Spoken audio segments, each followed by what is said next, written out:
ये कहानी एक ऐसे कपल के ऊपर आधारित है जो शहर से दूर अपना एक घर खरीदते हैं ताकि वो अपनी आगे की पर्सनल लाइफ अच्छे से जी सके। उसके बाद उन्हें वहाँ एक ऐसा कमरा मिलता है जिनमें इनकी सारी ख्वाहिशें पूरी हो जाती है। उसके बाद ये दोनों आपस में क्या क्या करते हैं और कैसे ये अपनी ख्वाहिशों को पूरा करते हैं वो हम आज की इस एक्सप्लेनेशन में देखने वाले हैं। आज मैं जिस मूवी को एक्सप्लेन करने वाला हूँ इस मूवी का नाम है द रूम और ये मूवी 2019 में रिलीज हुई थी। मूवी के स्टार्टिंग सीन में हम दो कपल मैट और केट को देखते हैं। इन दोनों की अभी नई शादी हुई थी, इसलिए ये लोग अपनी लाइफ को परफेक्ट तरीके से शुरू करने के लिए एक घर खरीदते हैं। घर पहुंचने के बाद ये लोग देखते हैं कि घर काफी गंदा है, इसलिए ये दोनों मिलकर वहाँ की साफ सफाई करने लगते हैं। और साफ सफाई करने के दौरान इन दोनों को एक बहुत बड़ा सा दरवाजा मिलता है। जब ये लोग उस दरवाजे को खोल के उसके अंदर जाते हैं तो उन्हें वहाँ कुछ भी नहीं मिलता। अगले दिन घर में शॉर्ट सर्किट होने की वजह से मेट एक बिजली मिस्त्री को अपने घर लाता है। जब वो इलेक्ट्रिशियन बेसमेंट में जाता है तो उसे वहाँ पे बहुत बड़ा तारों का जंजाल मिलता है, जिसे देखने के बाद वो इलेक्ट्रिशियन भी बौखला जाता है और वो वहाँ पे कुछ ठीक किए भी नहीं वहाँ से जाने लगता है। जाते वक्त वो इलेक्ट्रिशियन मेट से बोलता है कि चमत्कार है कि आखिर किसी ने इस घर को भी खरीद ही लिया। जिसपे मेट उससे पूछता है कि तुम आखिर ऐसा क्यों बोल रहे हो। जिसपे वो आदमी उसे बताता है कि कुछ समय पहले यहाँ पे एक मर्डर हुआ था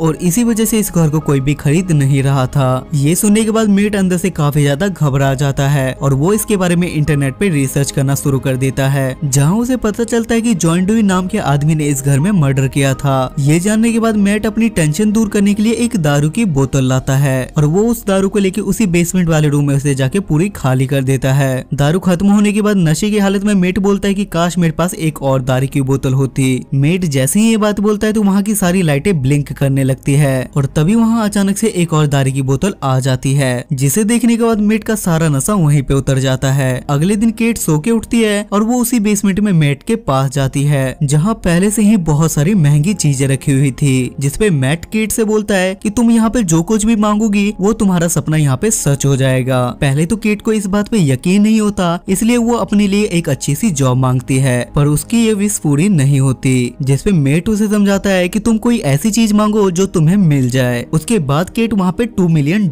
मांगती है और उसकी वो इच्छा वहीं पे पूरी हो जाती है। ये देखने के बाद वो दोनों आपस में काफी ज्यादा खुश होते हैं। उसके बाद वो दोनों हर रोज अपने मन की सारी चीजें मांगते हैं और वो अपनी जरूरत की हर महंगी चीज मांग लेते हैं, जैसे महंगे कपड़े, दारू, शराब, सब कुछ। ये सब कुछ उन दोनों के बीच में काफी दिनों तक चलता है, लेकिन उसके कुछ समय बाद केट मेंटली बीमार रहने लगती है क्योंकि केट का कोई बच्चा नहीं था और तो और उसके 2 पैदा होने वाले बच्चे पेट में ही मर चुके थे। और इस बात को लेकर ये दोनों कपल आपस में लड़ने लगते हैं। तभी मेट इन सब चीजों से परेशान होकर वहाँ से बाहर चला जाता है और वापस अंदर आने के बाद वो देखता है कि केट एक बच्चे को खिला रही है और ये बच्चा भी केट ने उसी रूम से मांगा था। और ये देखने के बाद मेट का गुस्सा 7वें आसमान पे चढ़ जाता है और मेट केट को उसी रूम में ले जाके बोलता है कि तुम इस बच्चे को वापस भेज दो जहाँ से तुमने इसे मंगाया था। लेकिन रूम में पहुँचने के बाद उन दोनों में से कोई भी ऐसा नहीं कर पाता, जिसके बाद इन दोनों को मजबूरी में उस बच्चे को अपने पास ही रखना पड़ता है। मेट के मन में अभी भी इन सारी बातों को लेकर बहुत सारे सवाल थे और मेट इसका जवाब पाने के लिए पागल खाने में जॉन के पास जाता है, लेकिन वहाँ पहुँचने के बाद जॉन मेट को कुछ भी नहीं बताता और जाते समय वो मेट से बोलता है कि जितना जल्दी हो सके तुम उस कमरे को खाली कर दो। लेकिन मेट को उसकी कोई भी बात समझ नहीं आती और वो जॉन की बातों को इग्नोर कर देता है। वहाँ से आते टाइम मेट एक पेट्रोल पंप पे जाता है और वो अपनी गाड़ी में पेट्रोल डलवाता है, लेकिन जब पैसे देने की बारी आती है तो मेट को अपनी आंखों पे विश्वास नहीं होता क्योंकि जो पैसे वो उस रूम से लाया था वो पैसे राख बन चुके थे। जिसके बाद मेट वहाँ से जल्दी से घर आता है और वो रूम से कुछ पैसे उठा के घर के बाहर फेंक देता है और अचानक से देखते ही देखते वो पैसे भी राख बन जाते हैं। ये देखने के बाद मेट वहाँ की सारी सच्चाई समझ चुका था, जिसके बाद वो केट के पास जाता है और वो उसे समझाता है कि तुम सैम को बाहर मत ले जाना, क्योंकि वो इस बात को अच्छी तरीके से समझ चुका था कि अगर सैम बाहर गया तो वो भी एक जिंदा लाश बन जाएगा। लेकिन केट मेट की बात नहीं मानती और वो सैम को खिलाने के लिए घर से बाहर ले जाती है। घर से बाहर जाते के साथ ही सैम अचानक से बहुत ज्यादा बड़ा होने लगता है, जिसे देखने के बाद केट भी रोने लगती है। तब मेट उस बच्चे को घर के अंदर लाता है और वो केट को समझाता है कि ये घर हमारे दिमाग के साथ खेलता है और इस कमरे से हम जो कुछ भी मांगते हैं वो सब कुछ हमारी विशेष पूरी हो जाती है, लेकिन वो सब कुछ बस इस कमरे तक है। अगर हमने इस कमरे के बाहर कदम रखा तो वो सारी चीजें खत्म हो जाएगी। ये सुनने के बाद केट को सैम की चिंता होने लगती है, जिसके बाद वो सारी खिड़की और दरवाजे को लॉक कर देते हैं। जिसके बाद वो सैम को भी घर से बाहर नहीं जाने देते और उसे समझाते कि घर के बाहर एक बहुत बड़ा मॉन्स्टर है जो तुम्हें जान से मार देगा और तुम्हें कुत्ते की तरह काट के खा जाएगा।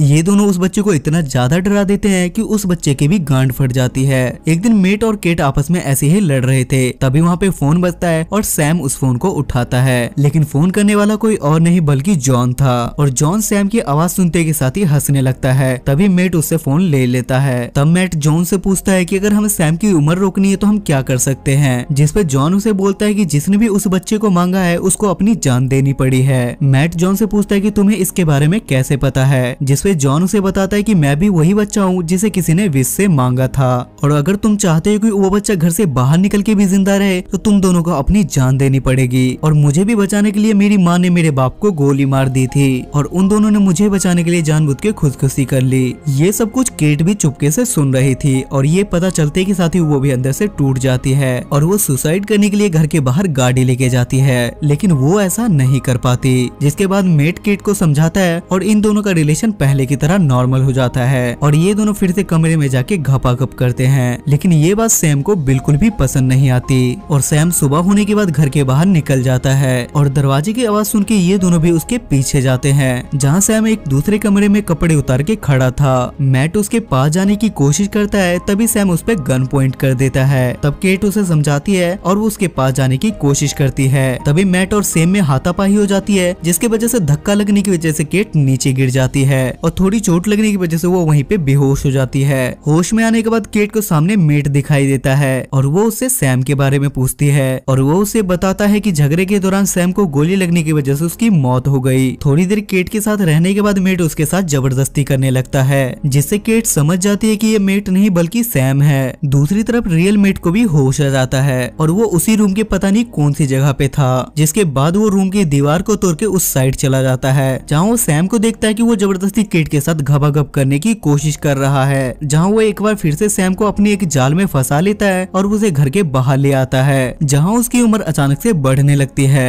लेकिन केट ने भी अंदर से दरवाजे को लॉक कर लिया था, जिसकी वजह से वो कमरे के अंदर नहीं आ पाता। कहीं देखते उसकी उम्र इतनी जल्दी बढ़ती है कि वो देखते ही देखते बूढ़ा हो जाता है और देखते ही देखते वो एक राख बन जाता है। इस हादसे के बाद मेट और केट दोनों उस घर को छोड़ के वहाँ से चले जाते हैं, जिसके बाद केट को पता चलता है कि वो प्रेग्नेंट है। लेकिन वो इस बात से खुश नहीं बल्कि परेशान होने लगती है, क्योंकि उसके पेट में जो बच्चा था वो मेट का नहीं बल्कि सैम का था। और ये मूवी यहाँ पे खत्म हो जाती है। सो गाइस, आई होप कि आपको आज की एक्सप्लेनेशन पसंद आई होगी। और इस मूवी की IMDb रेटिंग है 6 स्टार्स आउट ऑफ 10 और इसे गूगल यूजर ने 68% लाइक किया है। अगर आपको एक्सप्लेनेशन पसंद आती है तो मेक श्योर आप मेरे चैनल को सब्सक्राइब करके बेल नोटिफिकेशन जरूर ऑन करें। तब तक के लिए स्टे सेफ, स्टे हेल्दी।